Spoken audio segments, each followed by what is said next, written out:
नमस्कार। आज का विषय है धर्म किसे कहते हैं। धर्म पर चर्चा करने से पहले मैं आपको गीता के उस श्लोक के बारे में बताना चाहूँगी। जब अर्जुन को युद्ध के लिए तैयार करने के लिए श्री कृष्ण अर्जुन की मदद के लिए आगे आए, अर्जुन ने अपने साथियों, गुरुजनों, संबंधियों को युद्ध के लिए तैयार देखा तो उसने मोह और संसारिक माया में आकर जब युद्ध लड़ने से मना कर दिया, तब योगेश्वर भगवान श्री कृष्ण ने आत्मा, परमात्मा एवं इस ब्रह्मांड को चलाने के लिए अत्यंत गोपनीय गीता का ज्ञान प्रदान किया, जो गीता के प्रमुख श्लोक में से एक है। यदा यदा हि धर्मस्य ग्लानिर्भवति भारत अभ्युत्थानाधर्मस्य तदात्मानं सृजामहे। इस श्लोक में श्री कृष्ण जी कहते हैं, जब जब इस पृथ्वी पर धर्म की हानि होती है, विनाश का कार्य होता है और अधर्म आगे बढ़ता है, तब तब मैं इस पृथ्वी पर आता हूँ और इस पृथ्वी पर अवतार लेता हूँ।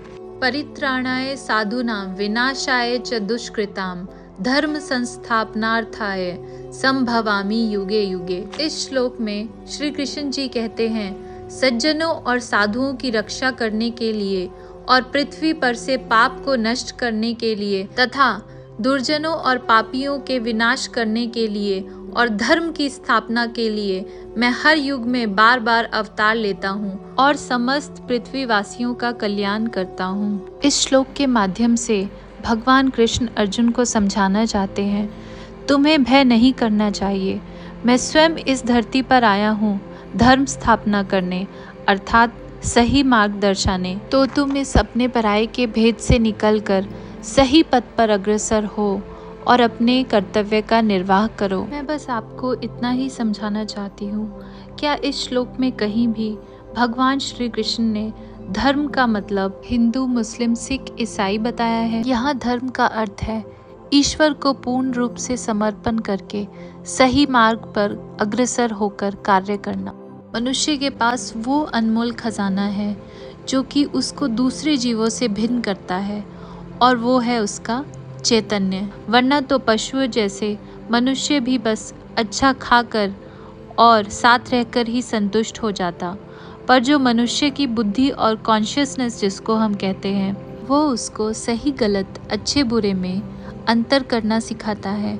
और जिसको धर्म का असली ज्ञान हो जाता है, उसे समझ आ जाता है उसका धर्म है सत्पथ पर चलना, सत्कर्म करना और अनंत सुख प्राप्त करना। ये तभी हो सकता है जब हम खुद को प्रभु के चरणों में पूरी तरह समर्पित कर दें। भगवान श्री कृष्ण कहते हैं, सर्व धर्मान परित्यज्य मामेकम शरणं व्रज अहम त्वाम सर्व पापेभ्यो मोक्षयिष्यामि मा शुच। इसका भावार्थ है, समस्त प्रकार के धर्मों का परित्याग करो और मेरी शरण में आओ। मैं समस्त पापों से तुम्हारा उद्धार करूंगा, डरो मत। अब विचार यह करना है कि यहाँ संपूर्ण धर्मों के त्याग से क्या लेना चाहिए। गीता के अनुसार संपूर्ण धर्मों अर्थात कर्मों को भगवान को अर्पण करना ही सर्वश्रेष्ठ धर्म है। इसमें भगवान श्री कृष्ण जी कहते हैं कि मैं के बोध को त्याग कर खुद को पूर्ण समर्पित कर देना। जैसे अर्जुन ने महाभारत में श्री कृष्ण जी को पूर्ण समर्पण कर दिया था, और जब द्रौपदी का चीरहरण हो रहा था तो आखिर में उसने दोनों हाथ ऊपर कर श्री कृष्ण जी को पुकारा, तो वो अपने भक्त की मदद करने आए थे। ऐसे ही आनंद मार्ग में हमें पूर्ण समर्पण भाव के साथ ऊपर हाथ करके कीर्तन करने के लिए कहा गया है।